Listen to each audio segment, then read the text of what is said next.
Hey everyone, Shankar here, and I'm making you a video because it's day 21, and day 21 is when shit gets real. So what I mean by that is that the honeymoon is over, any novelty starts to wear off, we start to integrate into our consciousness, or we start to realize that this is the reality of our life now. And this applies to all sorts of things: social withdrawal, fasting, exercise regimes, study programs, relationships. I'm very conscious that some people are either cooped up with people that they don't normally spend so much time with, or they're separated from people that they are very used to spending time with. And this applies to all of that. So consequences of that are that coping mechanisms can start to break down. Things that we were able to tolerate up to now start to become unbearable. We generally have a little bit of potential resistance come up. Now this isn't necessarily the case, actually. I'd like to point out that in this situation that we have right now, where we were not voluntarily moving towards something but we're in social distancing, then if we've had distractions, if we ourselves have been ill, or if someone that we're very close to has been ill, or heaven forbid if someone has passed away, then obviously that's going to have an impact on that 21-day timeline. I know for myself, I had a quite hard week, and a lot of stuff was changing for me, so I'm not particularly feeling it at the moment. But I know that as a general, in my personal experience, and as a general observation of people that do this kind of major life change as a way of self-study, this 21-day bump is something that's often spoken about. So right immediately following on from what I said, one way of coping with this would be to introduce some new novelty, another major life change that would kick the ball down the road if we're finding some resistance. So if you wanted to give up something like smoking or something like that, then potentially, now if we're doing it for the self-study reason, then this would be a distraction that we wouldn't want. But given that we're just dealing with this in reality, it's everyday life for people, then potentially now might be a good time to do that, because you might think, oh, I'm a bit more stressed out and this is a difficult time for doing it, but actually focusing on that new thing will push a lot of, so you're already dealing with the frustrations, and they will get pushed out of the center of your focus, and you might find that this is a good time to do that sort of thing. But as I said, those aren't the sorts of, that's not a tool that we usually use, certainly in the formats which I've done this sort of thing, but it's something that's potentially available for you.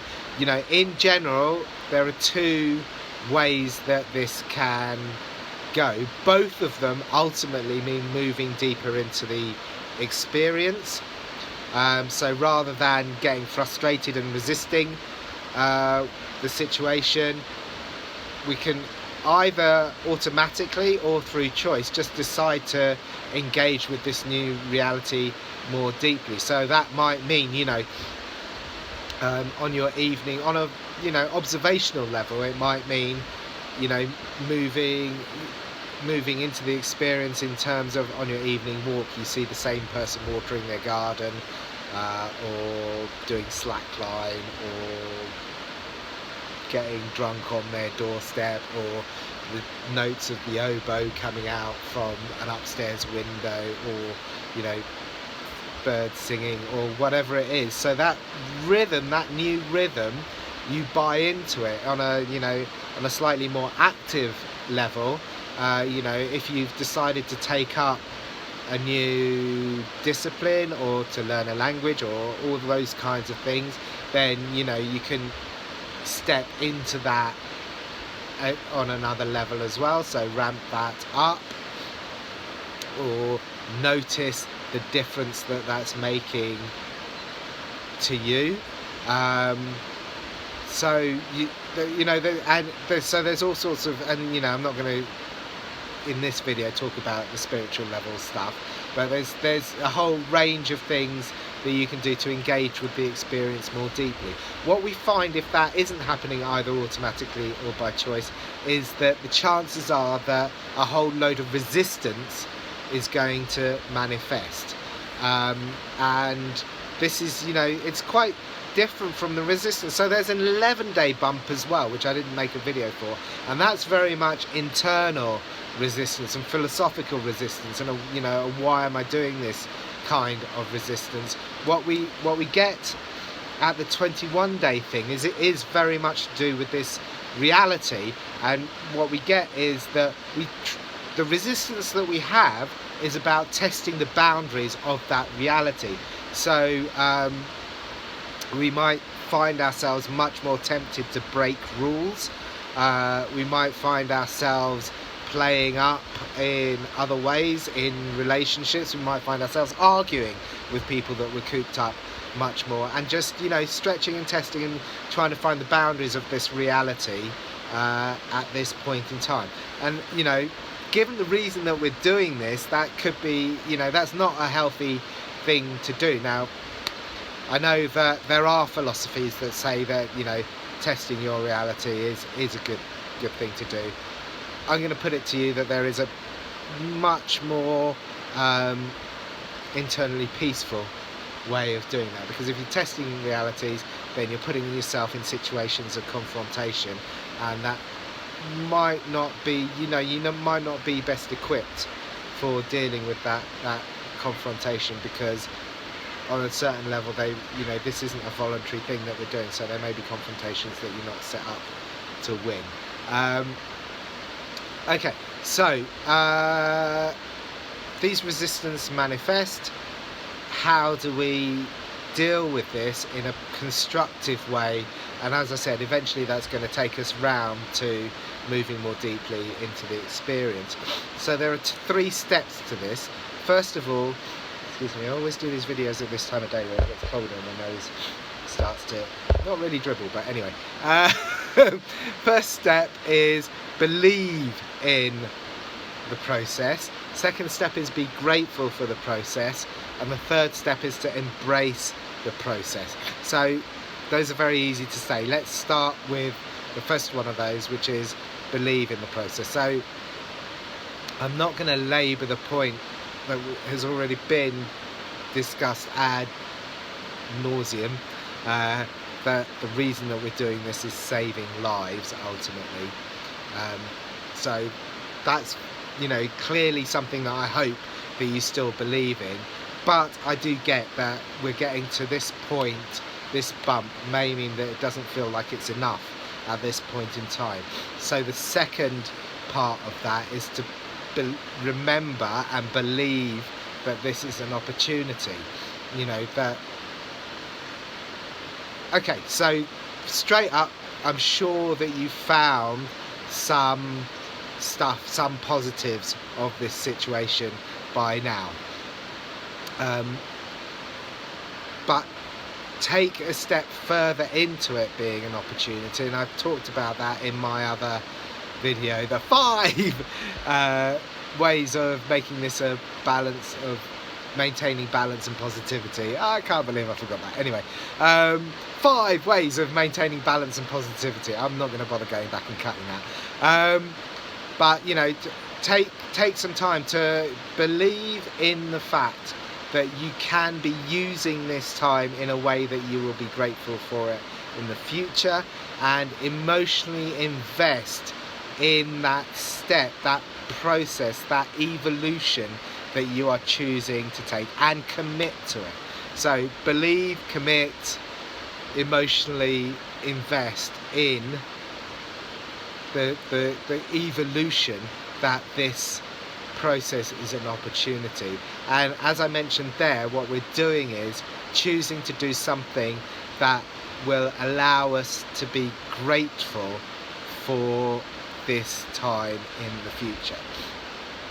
So that obviously brings me on to step 2, which is being grateful. And obviously if we've done the first step well enough, then being grateful for it is automatic. But there are, processes in play for that. So the first of those is to, appreciate that this is an opportunity, and appreciate the process that you're going through, and appreciate that if it wasn't difficult, it wouldn't be worthwhile. If it was easy, you'd have it already, so you wouldn't need it. So you are choosing to do something that you'll be grateful for in the future, but you can be grateful for it now because it's a struggle, because there is some difficulty involved in it. And as I said, if that wasn't the case, then you wouldn't need to do it. So that's being grateful. So we're believing and we're being grateful. And the third one is to embrace that struggle. So now that we're grateful for the struggle, step into it and embrace it. And this is a little bit different from how most of us learn to cope with things that are a bit of a struggle and a bit difficult, which is that we, focus on the objective, or focus or ignore the difficulty, or push through it. I'm not saying that. I'm saying embrace it.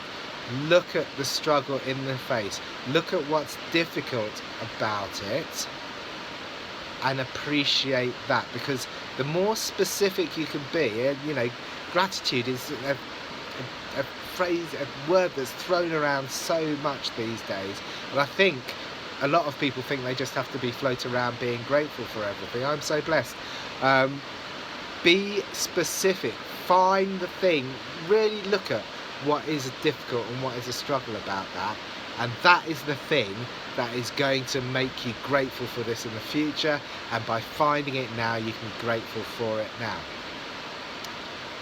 because the shiny I've arrived bit of life is only 1% of it. 99%, I'm probably misquoting Thomas Edison here, but 99% perspiration, 1% inspiration.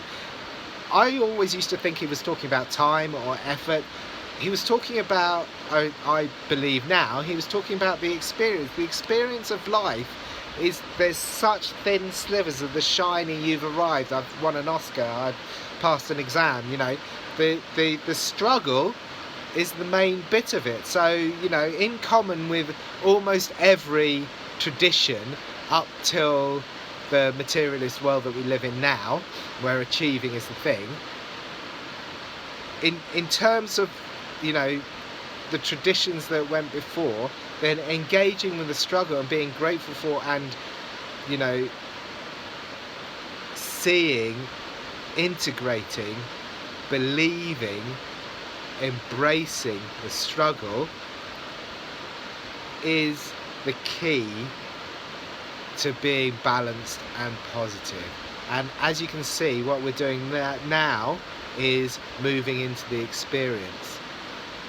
So ultimately, by engaging with the struggle, if we're finding it difficult, if we found these resistances manifesting themselves, we've worked through that process by believing in the why, being grateful for the how, and embracing the what, the struggle. We've come full circle, because we're moving deeper into the experience of the struggle, and once we move deeper into the experience of the struggle, then we'll find we find that balance and that equilibrium and that positivity to appreciate the bits of this that aren't a struggle as well, and just appreciate the experience in its totality. And I guess that's yoga. I had to throw that in, didn't I? So thank you for listening to me. I know from my own experience that I'm more likely to like or subscribe if I'm reminded to do so, so I'm going to do that. But mainly I want to say, do try to get on with whoever you're spending time with, if it's yourself, if it's other people that you're either close to or not that close to. And I am sending you love and positivity and good vibes. All right, see ya.